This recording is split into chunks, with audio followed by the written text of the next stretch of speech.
فلا صدق ولا صلى ولكن كذب وتولى ثم ذهب إلى أهله يتمطى أولى لك فأولى ثم أولى لك فأولى أيحسب الإنسان أن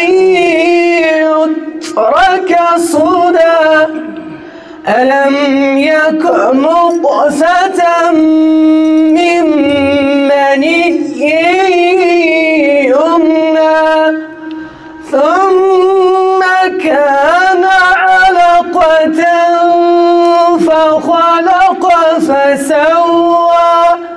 فجعل منه الزوجين الذكر والأنثى أليس ذلك بقادر على أن يحيي الموتى صدق الله العلي